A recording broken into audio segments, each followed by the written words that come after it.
नमस्कार, India news के Covid OPD में आप सभी का स्वागत है। मैं हूं आपके साथ प्रिया सिंह सोमवंशी। अगर आपके मन में कोरोना को लेकर या कोरोना वैक्सीन को लेकर किसी तरीके के सवाल अगर आ रहे हैं तो आप सीधा इंडिया न्यूज पर कॉल कर सकते हैं और एक्सपर्ट का पैनल अब से कुछ ही देर में हमारे साथ मौजूद होगा। आप सीधा अपना सवाल एक्सपर्ट से कर सकते हैं और जो हमारे साथ पैनल मौजूद होगा वो आपको आपके सवालों का जवाब देगा।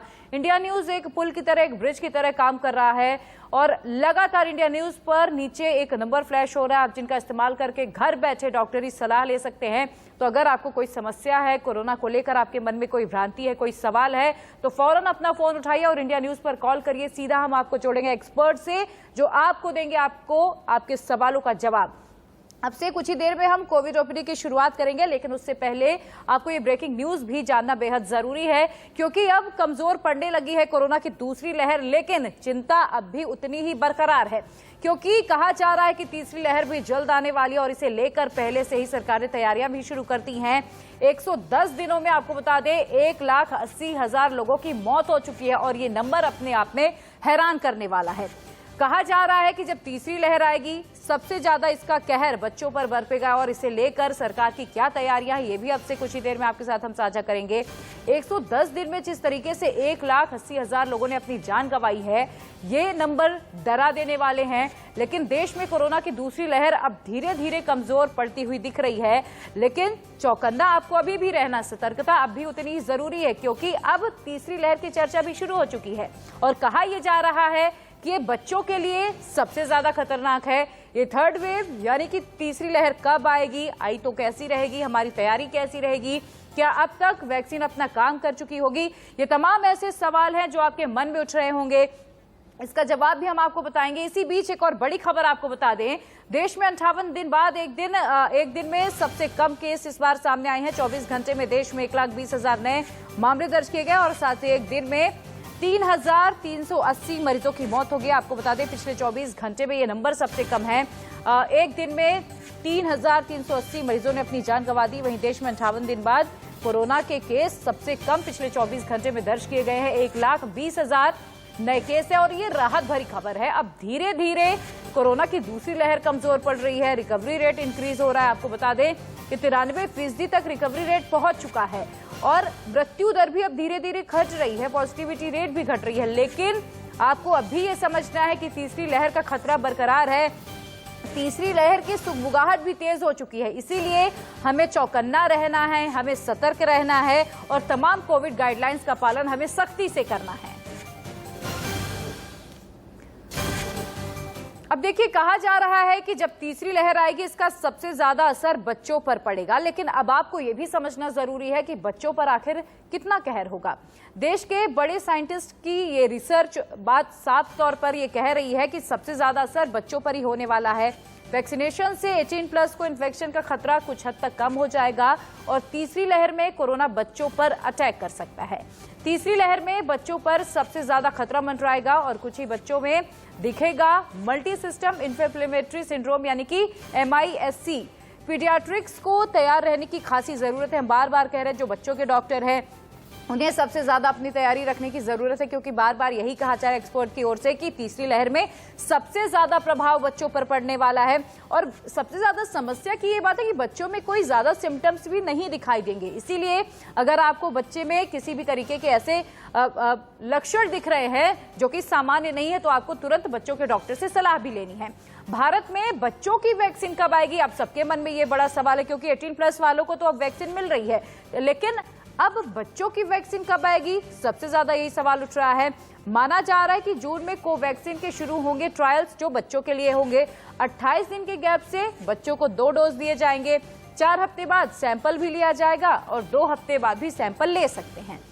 माना यह जा रहा है कि सितंबर तक वैक्सीन को लाइसेंस मिलने का भी अनुमान है और बच्चों की वैक्सीन को ट्रायल आपको बता दें इसकी मंजूरी मिल गई है। लेकिन सबसे ज्यादा सवाल ये भी है कि आखिर कोरोना का कहर थमेगा कब, कोरोना पूरी तरीके से खत्म कब होगा। देखिए, ये कहना थोड़ा मुश्किल भी है, लेकिन देश के साइंटिस्ट की रिसर्च कहती है कि तीसरी के बाद चौथी, पांचवी और छठी लहर भी आ सकती है। अब आप अंदाजा लगा सकते हैं कि थोड़ी सी लापरवाही जानलेवा साबित होगी और एक समय के बाद धीरे धीरे कमजोर हो जाएगा कोरोना। धीरे धीरे कोरोना कमजोर कर एक बीमारी की तरह बन जाएगा या कहें कि सीजनल फ्लू जैसा बन जाएगा। ज्यादातर लोगों के वैक्सीनेट होने से हर्ड इम्यूनिटी तो आएगी और हर्ड इम्यून होने के बाद कोरोना धीरे धीरे कमजोर पड़ना शुरू हो जाएगा। और इसीलिए देखिए 18+ वालों के लिए पहले ही वैक्सीन आ चुकी है, लगना भी शुरू हो चुकी है। सरकार का ये टारगेट भी है कि दिसंबर तक देश की लगभग आधी से ज्यादा आबादी वैक्सीनेट हो जाए। लेकिन सवाल ये है कि ऐसे में बच्चों के लिए खतरा है। तो अब आपको बता दें कि कोवैक्सीन बच्चों के लिए भी अब ट्रायल कर रहा है और उम्मीद की जा रही है कि जल्दी से मंजूरी मिल सकती है। अब हमारे साथ एक्सपर्ट का एक पूरा पैनल जुड़ने जा रहा है जो आपको आपके सवालों का सीधा जवाब देंगे। तो चलिए सबसे पहले मैं उनका इंट्रोडक्शन आपसे करा देती हूँ। डॉक्टर नीता राधाकृष्णन हमारे साथ जुड़ रही हैं, सीनियर कंसल्टेंट है चाचा नेहरू हॉस्पिटल से। मैम आपका बहुत बहुत स्वागत है। डॉक्टर शरद चंद्र हमारे साथ जुड़ रहे हैं, एम्स से, न्यूरोसर्जन है आप, सर आपका भी बहुत बहुत स्वागत है। और डॉक्टर अजीत सहाय जुड़ रहे हैं, बाल रोग विशेषज्ञ हमारे साथ। तो सबसे पहले मैं डॉक्टर अजीत सहाय आपका रुख करना चाहूंगी। चूंकि कहा यह जा रहा है कि थर्ड वेव में सबसे ज्यादा खतरा बच्चों पर मंडरा रहा है, तो ऐसे में किस तरीके से डॉक्टर्स अपनी तैयारी कर रहे हैं और ऐसे में किस तरीके से सरकार को तैयारी रखनी चाहिए ताकि थर्ड वेव में हमें ज्यादा नुकसान ना उठाना पड़े? धन्यवाद, ये बहुत महत्वपूर्ण सवाल उठाने के लिए मैं धन्यवाद देना चाहूंगा इंडिया न्यूज का, जो आपने आमंत्रित किया इस मंच पे, तो धन्यवाद। ये अभी तक ये आशंका है कि थर्ड वेव की सबसे ज्यादा असर आएगी, लेकिन इसका कोई प्रूफ नहीं है मैडम, अभी नो प्रूफ है। ये आशंका जताई जा रही है।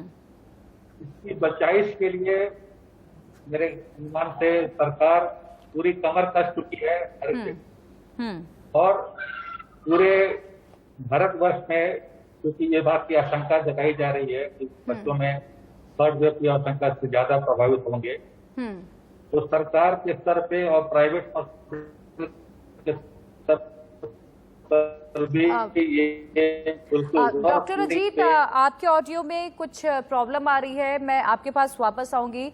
फिलहाल मैं डॉक्टर शरद चंद्र आपका रुख करना चाहूंगी। चूंकि माना यह जा रहा है कि थर्ड वेव आएगी, तो इससे पहले बच्चों को हमें मानसिक तौर पर तैयार रखना है, क्योंकि बाल मन होता है, बुरा प्रभाव पड़ सकता है। ऐसे में बच्चों को कैसे समझाएं, पेरेंट्स कैसे अपने बच्चों के साथ कन्वर्सेशन करें और समझाएं कि आपको स्ट्रांग रहना है, क्योंकि सबसे ज्यादा कहा जा रहा है कि मेंटल हेल्थ भी कोरोना के चलते प्रभावित हो रहा है। Communication important madam, between parents and children बहुत महत्वपूर्ण है। कम्युनिकेशन, आपस की बातचीत, उनको समझाएं, बताएं, भीड़ भाड़ नहीं जानी है, हैंड वॉश करनी है। जो बड़े 3 साल ऊपर के बच्चे हैं उनको मास्क लगा करके ही कोई भी कार्य का निकलना पड़ा, बिना मास्क के नहीं निकले, न खुद न बच्चों को। हैंड वॉशिंग की प्रवृत्ति को सिखाना होता है कि हाउ टू वॉश, बोलने से नहीं होता है कि हमने बता दिया कि हाथ धो लो, लेकिन डेमोन्स्ट्रेट किया कि कैसे वॉश करना है। खुद से बेसिन के पास खड़े हो जाएं, जो भी आपके घर की सुविधा है उसको वॉश करने का तरीका बताएं, लाइक दिस, सारे करो जूठा लाइक दिस पूरा, एटलीस्ट 40 सेकेंड्स, जो हम लोग 20 to 40 सेकेंड्स की जो बात करते हैं, रनिंग वाटर में, ताकि आप उसको कंटिन्यू वायरस को अगर कहीं से भी आया है आप उसको कर सकते हैं। पानी की किल्लत है तो कम से कम पूरे हाथों को जैसे करके। ठीक है डॉक्टर नीता राधाकृष्णन, मैं आपके पास आना चाहूंगी। अब सबके मन में सवाल ये भी उठ रहा है कि थर्ड वेव कब तक आएगी, किन परिस्थितियों में आएगी, और उससे पहले हम अपनी तैयारी कैसे रखें?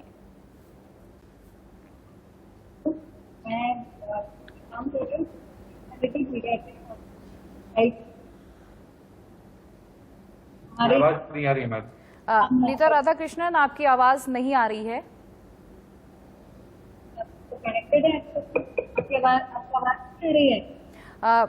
डॉक्टर नीता राधाकृष्णन, मुझे लगता है कुछ टेक्निकल कारणों के चलते आपकी आवाज में समस्या है। मैम एक बार चेक कीजिए प्लीज।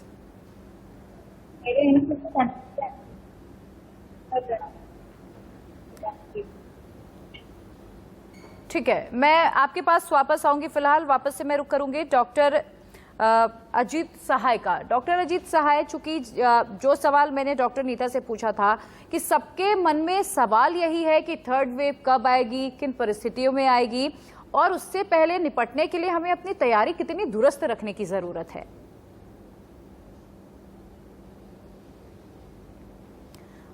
डॉक्टर शरद चंद्र, आप मुझे सुन पा रहे हैं? जी जी, मैं सुन पा रहा हूँ। जी डॉक्टर शरद, अब आपसे भी मेरा यही सवाल है कि थर्ड वेव कब तक आएगी, किन परिस्थितियों में आएगी, और इससे निपटने के लिए हमें अपनी तैयारी कितनी दुरुस्त रखने की जरूरत है? जी, आपने काफी अच्छा प्रश्न पूछा है और मैं 1-2 मिनट का आंसर देने के लिए टाइम दिया। जी, देखिए, सबसे पहले आपको समझना है कि 95% बच्चों में अगर कोविड होगा आप माइल्ड हो। लोग जो बोल रहे हैं ये मल्टी इन्फ्लेमेटरी सिंड्रोम MIS-C करके बोल रहे हैं, ये लगभग 5% बच्चों में होता है, जिनको वॉमिटिंग हो सकता है, डायरिया हो सकता है, पेट में दर्द हो सकता है, स्किन रैशेस हो सकता है, रैपिड ब्रीदिंग हो सकता है, बहुत सारे सिम्टम्स, तो बहुत सारे सिस्टम इन्वॉल्व होंगे। ये बहुत ही कम परसेंटेज में होते हैं। सबसे पहली बात है कि लोगों को अपने घर में तैयारियां करेगी और अप्रोप्रिएट कोविड अप्रोप्रिएट बिहेवियर। इसका मतलब है इनको घर में ऐसे करना पड़ेगा कि अगर थर्ड वेव आए तो मैं कुछ उदाहरण दे सकता हूँ। जैसे आप बाहर से आ रहे हैं, आप दूध बाहर और कराइए। जब कि आप घर के बाहर जाते, घर के अंदर आते ही सबसे पहले आप खा लीजिए, अपना हाथ, आपका मास्क हाइजीन की तरह मेंटेन करिए। अगर आप क्लॉथ मास्क पहन रहे हैं तो आप मास्क को वॉश करिए। अगर आप N95 मास्क पहन जाए, अगर हेल्थ केयर वर्कर है तो मेरा रिक्वेस्ट है कि आप रिपीट करिए, हर रोज एक मास्क पहनिए और ये 5 बार आप इसको यूज कर सकते हैं। चौथी बात है कि आप अपना एक इंडिपेंडेंट एस्टैब्लिशमेंट के लिए तैयार होना पड़ेगा। जैसे कि अगर आप घर, ये प्रैक्टिकल चीज है, जैसे आपके घर में कोई मेड आती है काम करने के लिए, आपको ऐसी तैयारी करनी पड़ेगी कि अगर कल को थर्ड वेव आए तो आप अपने आप इंडिपेंडेंटली घर को चला सकते हैं। कुल मिला के डॉक्टर शरद, यानी कि हमें सतर्क रहने की बेहद जरूरत है ताकि थर्ड वेव से निपटा जा सके। डॉक्टर अजीत, आपके पास आना चाहूंगी। डॉक्टर्स अपनी क्या तैयारी कर रहे हैं थर्ड वेव से निपटने के लिए?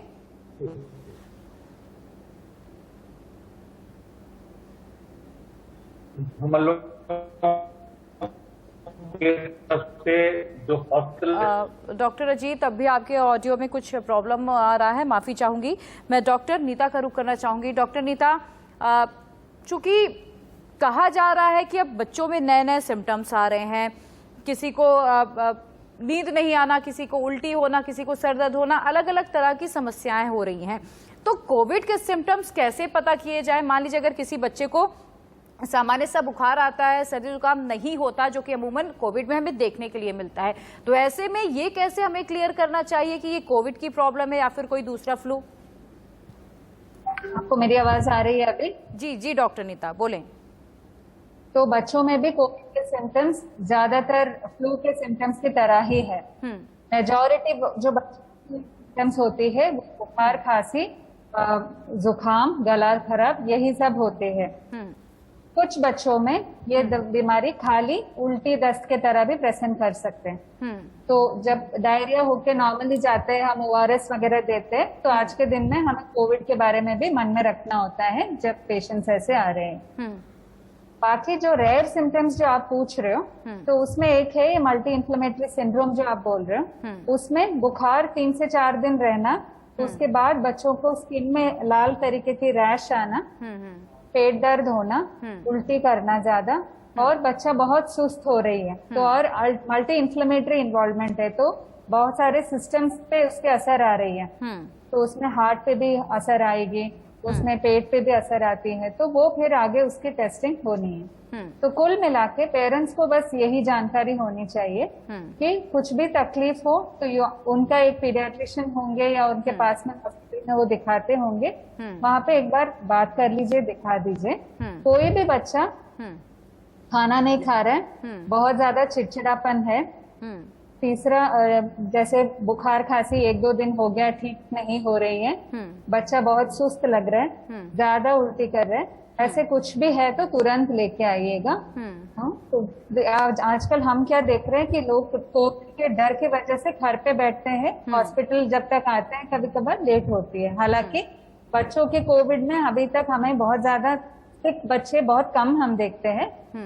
फिर भी ये अगर नया वेव आने वाली है तो उसमें यही हमें जानकारी होनी चाहिए पेरेंट्स को कि वो तकलीफ आए तो तुरंत हॉस्पिटल में। बिल्कुल डॉक्टर नीता, और कहा भी यही जाता कि अगर कोरोना को शुरुआती तौर पर अगर हम रोक लेते हैं तो ये इतना ज्यादा घातक नहीं हो पाता। डॉक्टर अजीत, एक बार मैं फिर से आपके पास आना चाहूंगी। अब सर, आपको मेरी आवाज आ रही है डॉक्टर अजीत?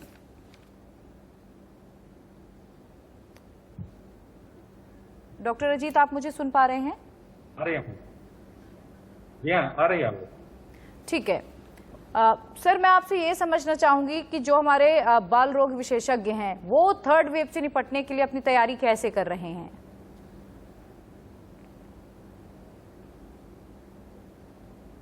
जितने भी हॉस्पिटल्स हैं, खास करके बच्चों के हॉस्पिटल और जो गवर्नमेंट हॉस्पिटल्स हैं झारखंड में, जिसके बारे में बता सकता हूँ, उन लोगों ने सारी तैयारियां लगभग कर ली हैं। प्राइवेट हॉस्पिटल में तो सारी व्यवस्था है, लाइक वेंटिलेटर, इमरजेंसी मेडिसिन तो सारी जगह है। और जितने भी गवर्नमेंट हॉस्पिटल्स हैं, मेडिकल कॉलेजेस हैं बच्चों विभाग वाली, वहाँ पे एक अलग व्यवस्था की जा रही है। रिम्स में अलग व्यवस्था की जा रही है। वेंटिलेटर, इंजेक्शन, पीआईपी जो हम लोग देते हैं, एनआईवी ऑक्सीजन, इसके लिए प्राइवेट हॉस्पिटल्स को और सरकार के जो हॉस्पिटल्स हैं सबको अपना ऑक्सीजन टैंक जो सप्लाई जो होता है वो कंप्लीट किया जा रहा है। तो वो जगह इंस्टॉलेशन भी हो चुका है। बहुत से हॉस्पिटल्स में जो जो डिस्ट्रिक्ट हॉस्पिटल हैं, वहाँ बच्चे के डॉक्टर्स हैं, उनको स्पेशल ट्रेनिंग दी जा रही है। इसी महीने शुरू हो जाएगी ट्रेनिंग, ताकि वो अपने अपने जिले में आश्रित ना रहें जी बड़े हॉस्पिटल में भेजने के लिए। जी सर, यानी कि सरकार और डॉक्टर्स दोनों ने अपनी तैयारियां थर्ड वेव से निपटने के लिए शुरू कर दी। हमारे कॉलर जुड़ चुके हैं, उन्हें ले लेते हैं। अजीत लखनऊ से जुड़े हुए हैं। अजीत, इंडिया न्यूज की कोविड ओपीडी में आपका बहुत बहुत स्वागत है। अजीत, आपका सवाल क्या है? जी, सवाल ये है, आयु हमारी 66 साल है जी। हमने कोविड का इंजेक्शन लगाया है, तो अब कितने दिन तक हमें वो सेफ्टी रखनी चाहिए, बाहर नहीं निकले? जी डॉक्टर नीता, मैं चाहूंगी आप इन्हें जवाब दे दें।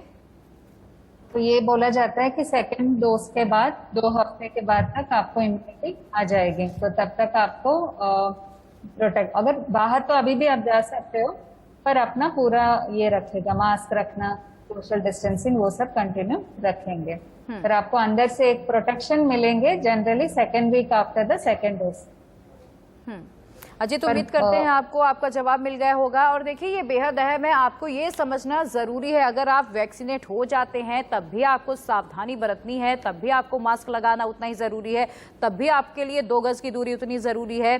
तमाम कोविड गाइडलाइंस का पालन करना आपके लिए उतना ही जरूरी है, भले ही आप वैक्सीनेट क्यों ना हो जाएं। आपको ये समझना पड़ेगा कि वैक्सीनेट होने के बाद भी कोरोना का खतरा टला नहीं है। हाँ, आपको एक हथियार जरूर मिल जाता है कोरोना से लड़ने के लिए।